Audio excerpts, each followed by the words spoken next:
The detention or the illegal detention of the Madleen Flotilla by Israeli forces in international waters against international law, we have to add, has made headlines across the globe.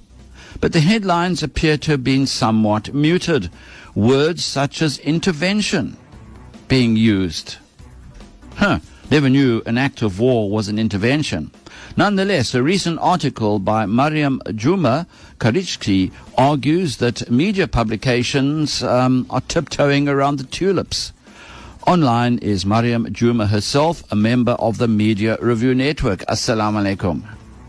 Wa alaikum salam. Yeah, tiptoeing through the tulips here, looking at some of the headlines of even international media talking about using the word intervention.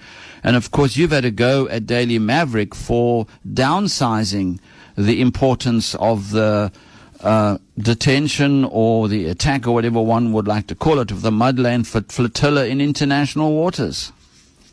Absolutely. Brother Shafik, I mean, if we look at the headline that the Maverick ran yesterday with regard to this, and again, it wasn't a lead headline. It was a smaller story below a story about Helen Ziller. It read, Israeli forces board aid boat bound for Gaza. Freedom Flotilla Coalition says. So we can unpack a whole lot of meaning out of this. I mean, firstly, Israeli forces board. So we're talking about the military. So the use of the word forces also, kind of decontextualizes the idea that this is an occupation army. And boarding the aid boat. So it's almost as if they very politely bought a ticket and went onto this boat for a ride. And again, they reaffirmed this as something that just the Freedom Flotilla Coalition has said. So it's presented in a way that's not, it's very speculative. So it seems to be, this is just what they're saying, that the Israeli forces have boarded the aid boat, completely decontextualizing the entire situation as being a very much an act of resistance against illegal interception of the humanitarian ship that's carrying literally diapers and children's crutches. So, the idea that you're going to have Israel intercepting a ship with no interrogation of why the only nuclear power in the Middle East is blocking basic aid is not addressed at all.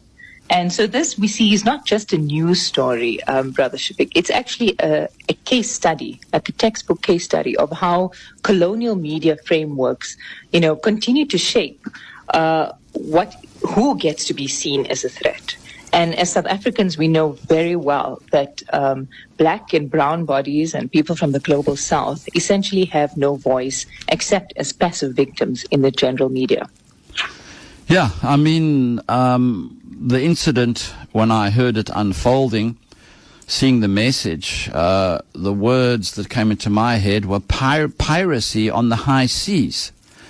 The ships or the flotilla was, at one stage, I think I saw they gave some messages 160 kilometers out saying that the drones were flying over them. That was obviously an act of intimidation.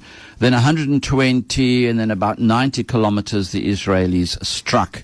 Now, the international border for the coastline in the Mediterranean is only 12 kilometers out to sea. So this is a massive overkill, which nobody seems to want to notice, is that this is in effect an act of piracy. And most pirates should actually be in jail as opposed to boarding ships in the middle of the ocean.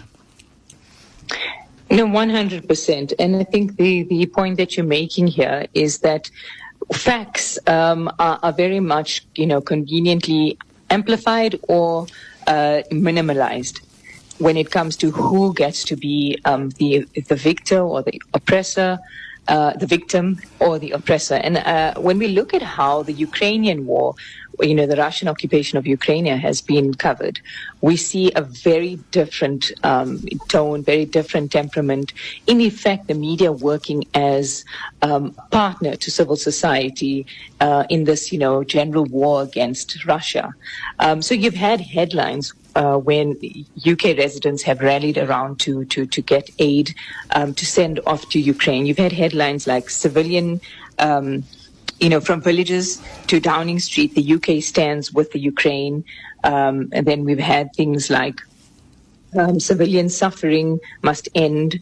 So what's happening in that case is that the victims are very much humanized. So Ukrainians are people that, people can relate to. They have jobs, they have lives that have been devastated, they have children who they mourn.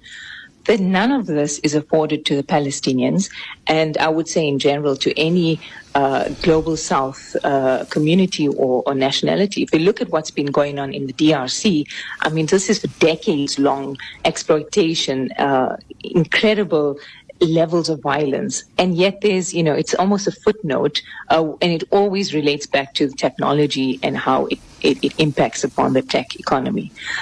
So yes, we've definitely seen something which you rightly point out should be seen as piracy go completely undetected and almost neutralized and normalized.